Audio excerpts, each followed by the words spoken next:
He thought he had Clint Eastwood trapped, a young journalist with a camera, a smug grin, and a loaded question, ready to make Hollywood's toughest legend stumble. He wasn't looking for answers. He was looking for a headline, a viral takedown.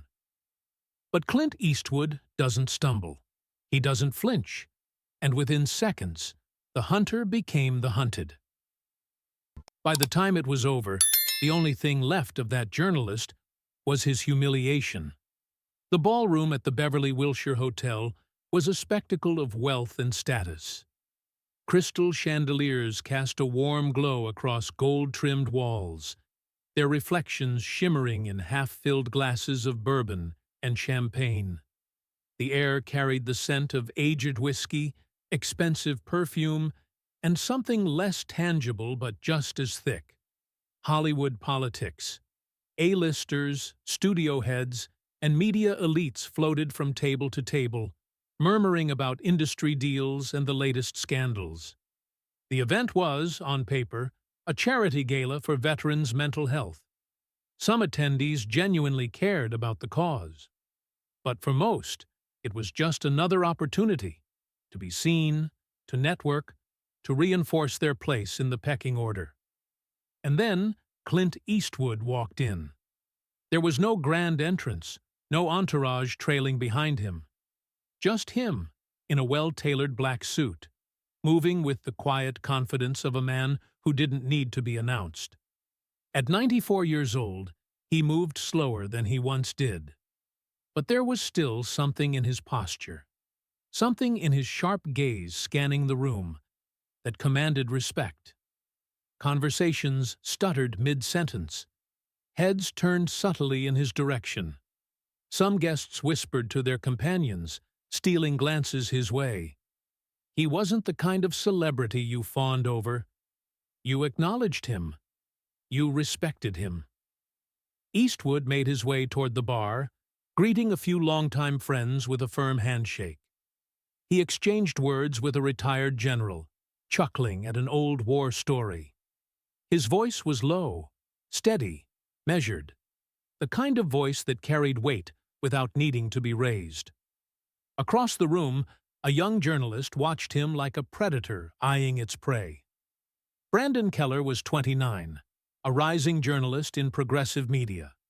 He had built his name attacking establishment figures, branding them outdated, privileged, out of touch. His pieces had been shared millions of times. He was hailed as a bold voice of a new generation.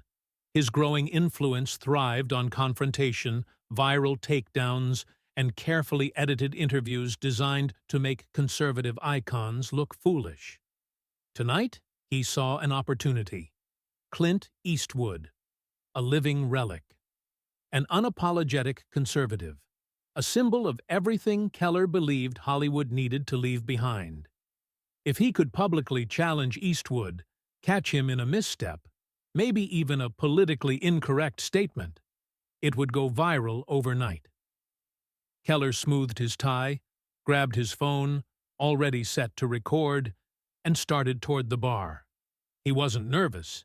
He should have been. The energy shifted the moment Keller approached. A few guests at the bar instinctively took a step back, sensing the interruption before it even happened. Clint Eastwood, mid-conversation with a veteran, barely acknowledged the young man's presence. That only made Keller push forward. He cleared his throat, forcing a tight-lipped smile. "Mr. Eastwood," he said loudly enough to draw attention, "Brandon Keller, the Sentinel Review. Mind if I ask you a few questions?" Eastwood gave him a glance, brief, unreadable. Then he turned back to the veteran. Keller's smile tightened. He took another small step forward. "I'll make it quick," he added, forcing a chuckle. "I just wanted to get your thoughts on Hollywood's changing landscape. You've been in the industry for over 60 years. Do you think people like you still have a place in it?" The jab was intentional. The phrase, "people like you," was weighted, hung in the air just long enough for people nearby to register it. Someone at the bar set their drink down a little too loudly. Even the bartender, mid-pour, paused for half a second. Eastwood finally looked at Keller. His gaze was steady, not amused, not irritated, just studying him. Keller pressed on. "Because, you know," he continued, voice slick with forced charm, "Hollywood is evolving. The old ways of thinking, outdated masculinity, conservative values, a lot of people believe it's time to move forward. That guys like you, well, they're being left behind." There it was, the setup. The line Keller had been waiting to say. He was on camera, in front of an audience, standing toe-to-toe with a Hollywood legend. This was his moment. He could already see the headline, "Clint Eastwood finally called out. Watch him stumble over his own ignorance." But that headline was about to fall apart. Because Clint Eastwood wasn't the one stumbling. For a second, Eastwood just looked at him. Not with anger, not with offense, just the kind of stare that made a man question if he'd made the right decision. The silence stretched, pulling in more and more attention from nearby guests. Then Eastwood sighed. Not an exhausted sigh. A dismissive one. He reached for his drink, took a slow sip, then set it back down before finally speaking. "You rehearse that one, kid." A chuckle rippled through the small crowd that had gathered. Keller's jaw tightened, but he kept his composure. "I'm just asking the questions people want answers to," he shot back. Eastwood tilted his head slightly. "People?" he repeated, as if tasting the word. "Or just you?" Keller hesitated. That wasn't part of the script in his head. Eastwood leaned forward slightly, resting an elbow on the bar. "You think the world just moves forward because some guy with a keyboard says so? That real change happens because somebody like you points a finger and says, 'That's old, throw it out.'" Keller opened his mouth, but Eastwood didn't give him the chance. "Let me tell you something, kid," Eastwood said, voice steady, measured, the same tone he had used in 100 films when delivering a line that sent chills through the screen. "You don't erase the past just because you don't like it. You learn from it. You build on it. You take what worked, fix what didn't, and move forward. That's progress. Not—" He gestured vaguely at Keller, mimicking the young man's earlier dismissive hand wave. "Whatever the hell this is." The chuckle from the crowd was louder this time. Someone clapped. Keller's face reddened. He wasn't ready to back down. He had walked into this confrontation certain he'd come out looking like the voice of a new era.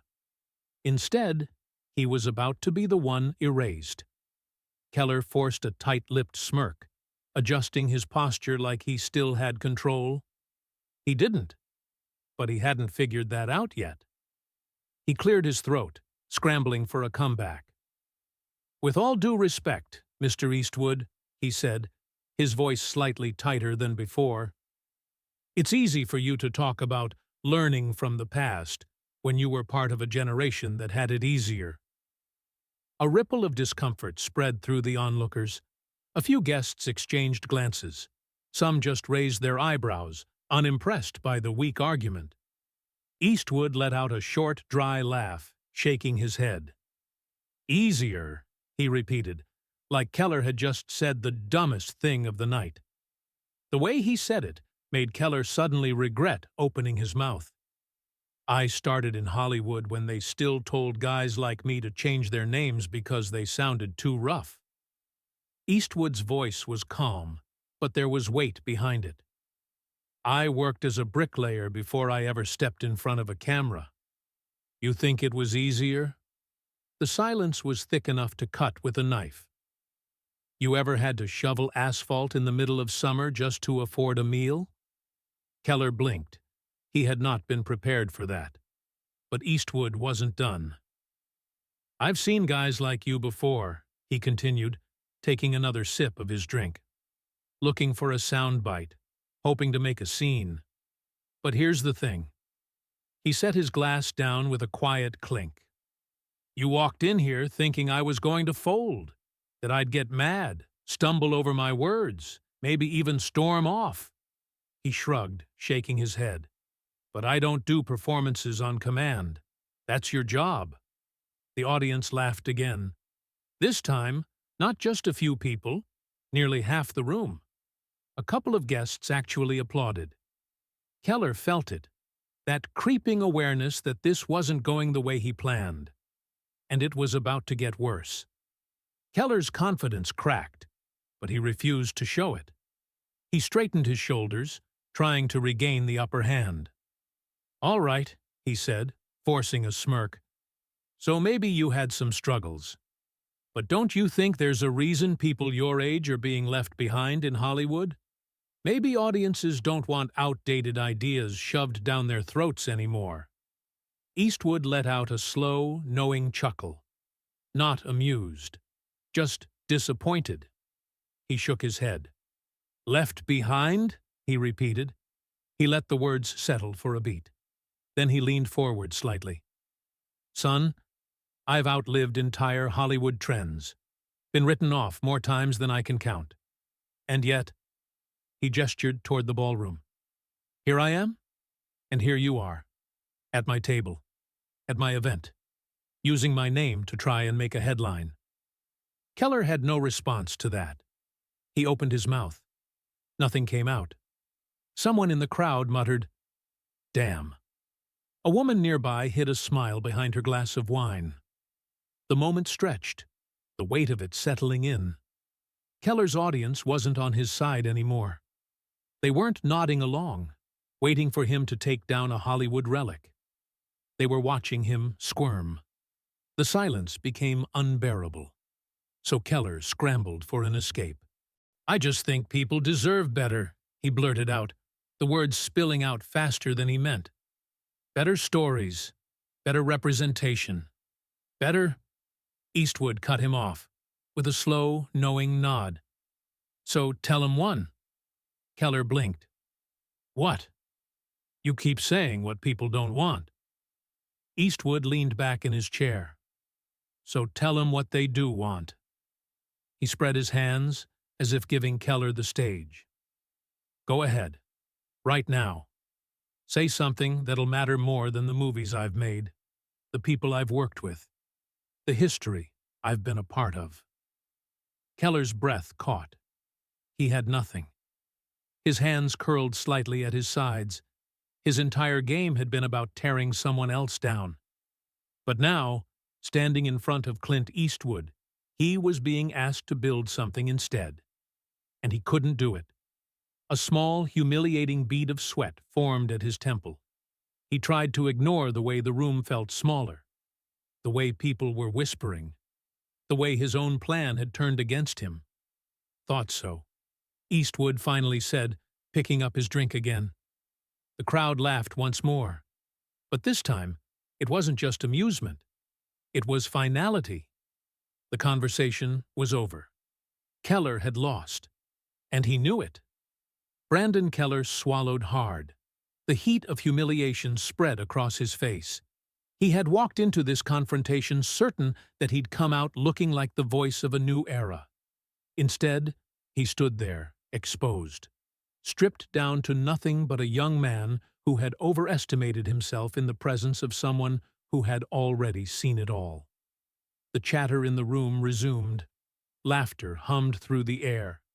But every now and then, eyes flicked back toward him, some amused, some pitying, others just indifferent.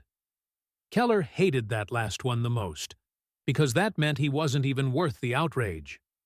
Without another word, he turned on his heel and disappeared into the crowd. No goodbyes, no last words, no grand exit, just a man who had overplayed his hand and lost in front of an audience. Eastwood watched him go, expression unreadable. He didn't gloat, didn't smirk, didn't even seem particularly invested in the outcome. He simply took another sip of his drink, then turned back to the veteran he had been speaking to before the interruption. "Now," he said, like nothing had happened. You were saying something about your time in Fallujah? And just like that, the moment passed. But a few feet away, a middle-aged producer shook his head, chuckling. You know, you didn't have to do him like that. Eastwood raised an eyebrow. I didn't do anything. The producer smirked. Oh, come on. You let that kid walk right into a buzzsaw. Eastwood finally cracked a small grin. He walked into it himself. He shrugged. I just didn't move it out of the way. The producer laughed, nodding. You know they'll twist this. Make you look like the bad guy. Eastwood gave a small shrug. They've been doing that for years. He finished his drink. Doesn't change the truth.